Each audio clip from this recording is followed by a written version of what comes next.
Hi, I'm Dr. Amol Gupta, and I'd like to welcome you to our podcast, COVID Experts, interviews with top physicians and scientists. Through this podcast, we will share the latest clinical and research advancements across the globe to help you better understand the situation with coronavirus and what our future holds. If you have any questions or concerns, please do not hesitate to email us at info@covidexperts.org. Today we have Dr. Michael Gormley with us. He's the director of the Institute for Sustainable Building Design and also the director of the Water Academy at Heriot-Watt University in Scotland. We will be discussing a paper he recently published in the Lancet Global Health, which outlines strategies that hospitals and healthcare facilities should utilize to minimize COVID-19 transmission via wastewater plumbing systems. Let's listen. Thank you so much, Dr. Gormley. Can you please introduce yourself? Hi, my name is Dr. Michael Gormley, and I am the director of the Institute for Sustainable Building Design and also the director of the Water Academy at Heriot-Watt University here in Edinburgh. Most of the people that we have interviewed have been physicians, scientists that are working on the virological aspects. You have a very interesting background in that you can provide perspective from an architectural point of view. So can you walk through briefly what the focus of your work has been as it relates to COVID-19? This for about 20 years now. We've been looking at and investigating links between defects within wastewater plumbing systems, essentially. It goes back mainly to the SARS outbreak in 2002-2003, and one particular event that occurred during that where the epicenter was in Hong Kong.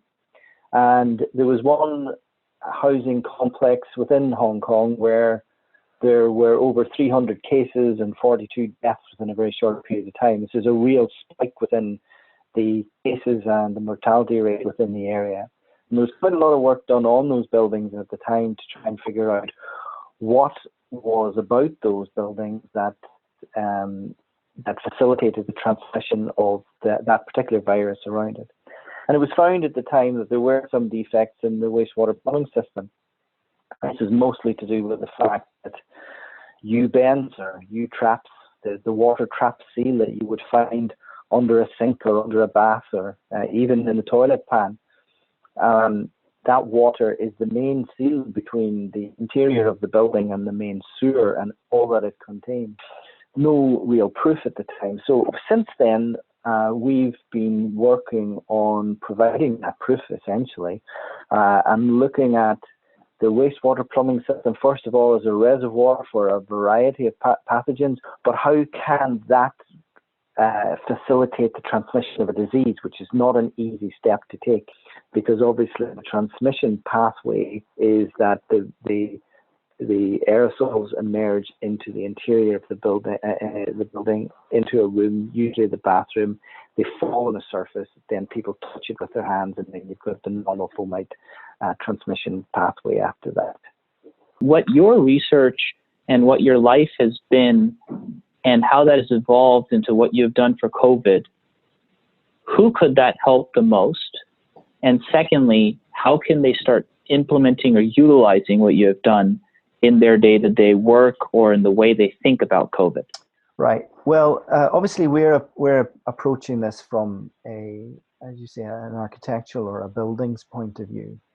And the transmission pathway that we have identified, mainly as a result of defects, and by defects we mean that there will be no water within that U-bend, which is the protection from the sewer and the main wastewater system within the building. So the main protection against ingress of any foul odor even or pathogen from the wastewater system into the building is that water trap seal. And that water trap seal can be lost for a variety of reasons. So why is that important at the moment? Well, one of the things that we've found over 20 years of investigation is a large number of tall buildings or very complex buildings, and this is where hospitals and healthcare buildings come into the mix. Buildings that have a high population, buildings that have a population with a high degree of illness, and therefore the wastewater system is going to be heavily contaminated. All these systems are at greater risk of transmitting an illness. So in the way that these higher risk facilities like hospitals or nursing homes are designed, and the way that their wastewater systems are designed, until now, have they taken precautions against the spread or invented or implemented certain technologies so that infection can be intercepted from a potential contamination? Generally speaking, the design of wastewater plumbing systems and building drainage systems is what they're also known as within hospitals, follows the same principles as any other building. There are a few exceptions to that, but there is an understanding among designers that you don't do anything particularly different. I believe that it should be a different system. There isn't enough isolation in the system, so everything goes into the same wastewater system at the end. So there's not isolation unless it is a very specialized isolation ward. You mentioned previously that SARS and other coronavirus family viruses have you've had an opportunity to study their transmission through the wastewater system. And so what did those findings show you or confirm about your understanding of how the virus can be spread? While not strictly speaking an airborne transmission, the viruses like SARS and coronaviruses in general and SARS-CoV-2 can be transported on airflows while being in small droplets of water. We also studied the aerosolization process within the wastewater system, which allows this to occur, allows the aerosols and the small droplets to be generated. And we've also studied airflow and water flows within the drainage systems themselves to prove that these things can all happen. Has there been any facility designed in the whole world that you know of which is following a wastewater system which can prevent such an outbreak from occurring? Every time someone flushes a toilet or uses a faucet anywhere in your system, that sends water into the system, but it also draws air in behind it from the top of the building or from another part of the building, depending on where the appliance is situated. And these air pressures is really what the designer is trying to limit. There's no ongoing measurement of it. So the system is designed almost hoping that it will be okay. And generally speaking, it is. And even if it isn't, very often without an outbreak like this, the only consequence is perhaps a bad smell in a room. But at times when we have an outbreak like this, it is more than just a smell that you can get within the room. In your article, you talk about certain recommendations that should be implemented, especially within hospitals right now throughout the world.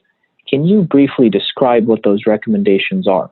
So the fundamental basis behind our advice here is to not ignore smells that you might find in a room or in a bathroom.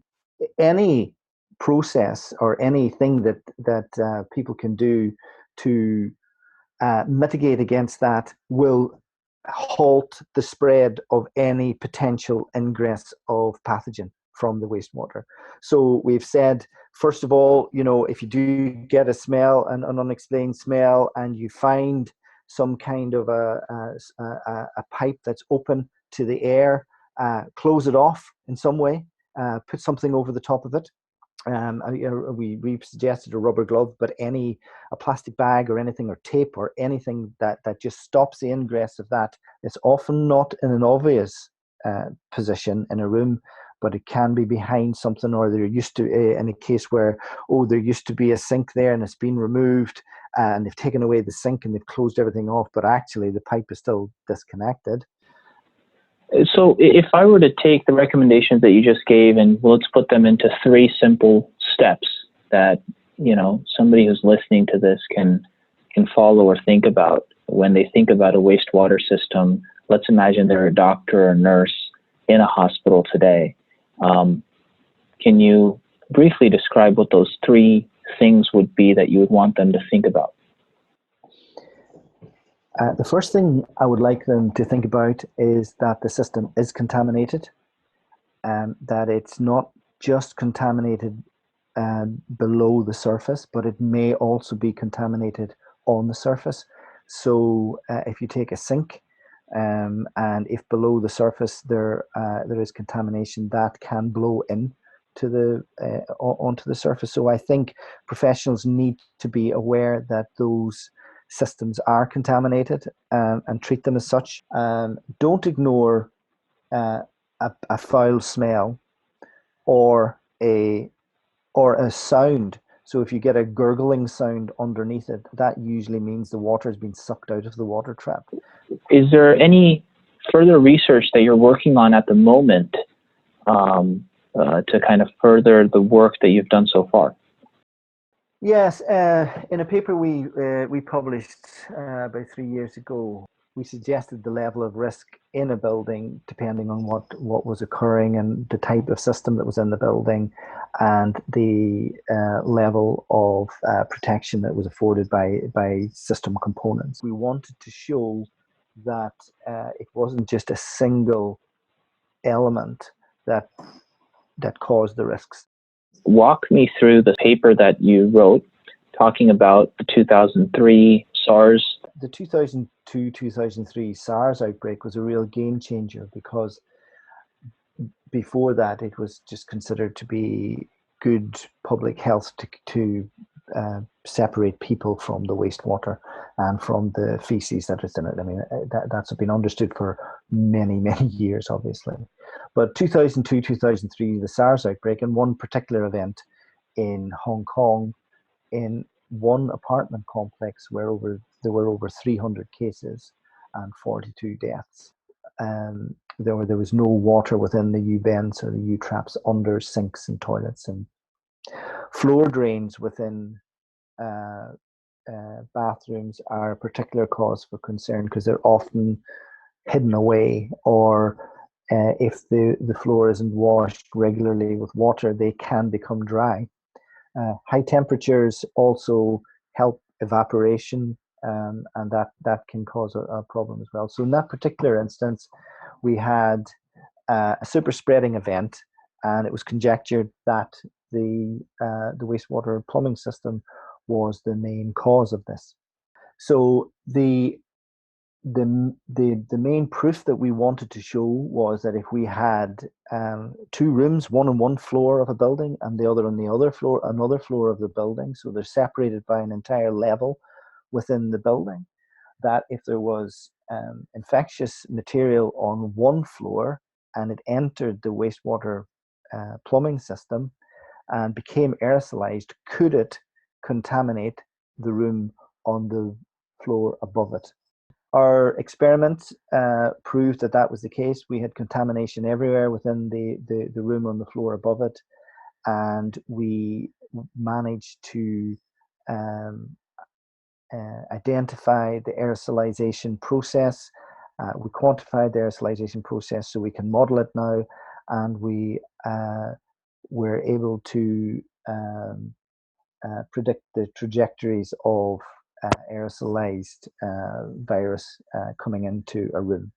So those initial tests and those initial experiments proved the pathway, the transmission pathway through this system, and how a person in one apartment, in this case, could be infected by a person in another apartment when they had no direct contact. Okay, no, that's wonderful. Thank you so much, Dr. Gormley. This was very insightful. We look forward to you coming out with additional research and as a community fighting this COVID infection. Thank you very much. Thank you for listening to COVID Experts. Tune in for more conversations with some great minds on the subject. I'm Dr. Amol Gupta. See you next time.